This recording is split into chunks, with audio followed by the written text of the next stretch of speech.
আমার মনে হয় আমরা এই দুটোকে যতটা ইউজ করা দরকার তার থেকে অনেক সময় এটা বেশি ইউজ করি, এবং যেটাই বেশি ইউজ হয় সেটার নাম হচ্ছে মিস ইউজ হয়ে যায়।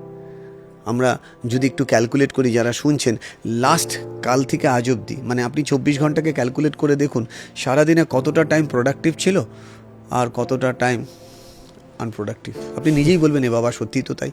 তো আমাদের একটু মাঝে মাঝে ইন্ট্রোস্পেকশন করা দরকার। আমার মনে হয় সেটা করলে মেন্টাল টাফনেস অটোমেটিক্যালি আসবে। আর সবসময় কোনো একটা মিশন মাথায় যেন ঘোরে, বিকজ মিশন না থাকলে, লক্ষ্য, মিশন অ্যান্ড ভিশন না থাকলে, যে কোনো বড় কোম্পানিকে যদি দেখি, যেরকম তোমার এই পডকাস্ট, তোমার দেখো ফার্স্টে কিন্তু একটা মিশন ছিল এবং তার সাথে ভিশন ছিল। তুমি একটা কিছু ভেবে জিনিসটাকে ক্যালকুলেট করেছো। শাহজাহান আমরা জানি কি বানিয়েছে, বিখ্যাত আগ্রাতে তাজমহল বানিয়েছে। আমি যদি ইতিহাসের পাতা থেকেই বলি, তুমি আমি ছোটোবেলা থেকে পড়েছি শাহজাহান কতবার তাজমহল বানিয়েছে, একবারই বানিয়েছে। কিন্তু যদি একটু মেটাফরিক্যালি দেখি, ফিজিক্যালি তাজমহল বানানোর আগে শাহজাহান এখানে অনেকবার এটাকে স্কেচ করেছে। So which creation is more important, physical আর mental? Mental creation. So mental creation করাটা একটা কিন্তু আর্ট, সবাই আমরা করি। লিওনার্দো দা ভিঞ্চি অনেক মেন্টাল ক্রিয়েশন করে অনেক কিছু পৃথিবীর জন্য রেখে গেছে।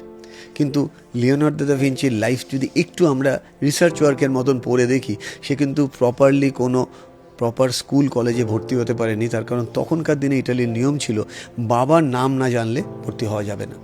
কিন্তু তার জন্য লিওনার্দোকে কিন্তু আটকে রাখতে পারেনি। সো আমার মনে হয় যে ফিল্ডেই নিজেকে এক্সপ্লোর করতে চাও, ফার্স্ট একটা জিনিস মাথায় রাখতে হবে, তোমার ভেতরে কিন্তু ওই খিদে বা প্যাশনটা থাকতে হবে এবং নিজেকে এডুকেট করার ইচ্ছাটা থাকবে। মানে আমি এটা নেগেটিভ মেসেজ কেন জানি না, অনেকেই তোমাকে বা আমাকে দেখে ভাববে আমরাও ইউটিউব হয়ে যাব, কালকে ইউটিউব চ্যানেল খুলবো, পরশু দিনে ইউটিউব করব।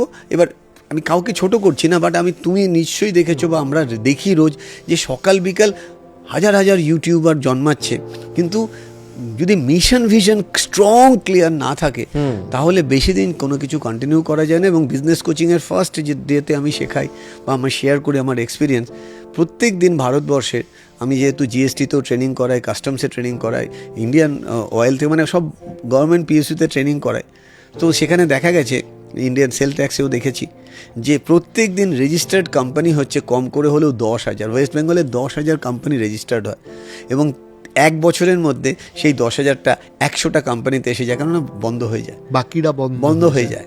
এবং মানে 4 বছরের পরে দেখা যায় একটা বা দুটো কোম্পানি সাস্টেন করে, বাকিরা, I am sorry for my language, খরচার খাতায় চলে যায়। আই এম সরি, মানে এই ধরনের ল্যাঙ্গুয়েজ হয়তো এইভাবে বলা উচিত না, বাট আমি বললাম কেন, বিকজ তাদের প্ল্যানিং থাকে না। সেই জন্য বলা হয় people fail to plan, not plan to fail.